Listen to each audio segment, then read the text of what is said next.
অগ্রিম টিকিট বুকিংয়ে কেমন হাল স্ত্রী দুই ছবির? চলতি বছরে বলিউডে বেশ কিছু ভালো ব্যবসা করা ছবির হদিশ মিলেছে। প্রাথমিক হিসেব বলছে সেই তালিকায় এবার নাম লেখাবে স্ত্রী দুই। এমনকি মনে করা হচ্ছে দীপাবলির পর মুক্তি পর্যন্ত এই বছরের সর্বোচ্চ ব্যবসা করা ছবি হতে পারে স্ত্রী দুই।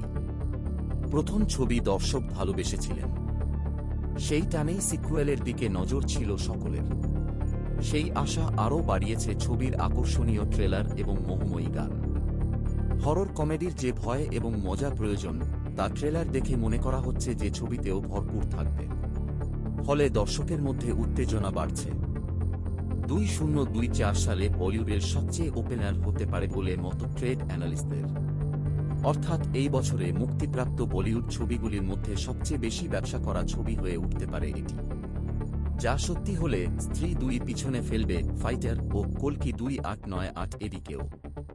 শেষ পাওয়া তথ্য অনুযায়ী অমর কৌশিক পরিচালিত এই ছবি জাতীয় স্তরের মাল্টিপ্লেক্স চেনে অগ্রিম বুকিংয়েই প্রথম দিনের 1-2 লক্ষ টিকিট বিক্রি করে ফেলেছে।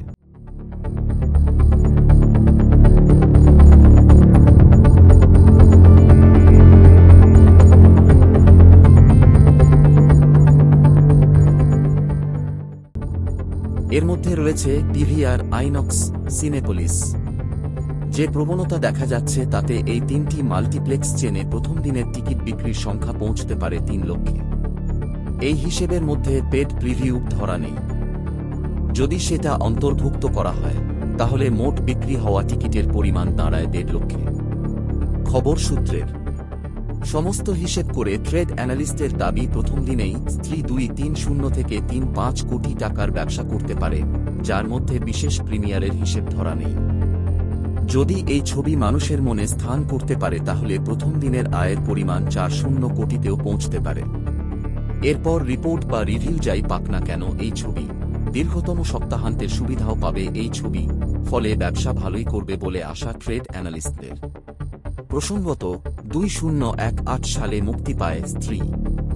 প্রথম দিনে সেই ছবি 6.82 কোটি টাকার ব্যবসা করেছিল এবং প্রথম সপ্তাহে সেই হিসেব পৌঁছয় 6.039 কোটি টাকায়। ছবি তৈরির মোট খরচ ছিল আনুমানিক 2.3 থেকে 2.5 কোটি এবং প্রথম সপ্তাহেই তার থেকে অনেকটাই বেশি লাভ করে ছবিটি। হরর কমেডি ঘরানার এই ছবি মানুষের মনে দাগ কাটে। এখন দেখার স্ত্রী দুই সেই প্রত্যাশা পূরণ করতে সক্ষম হয় কিনা।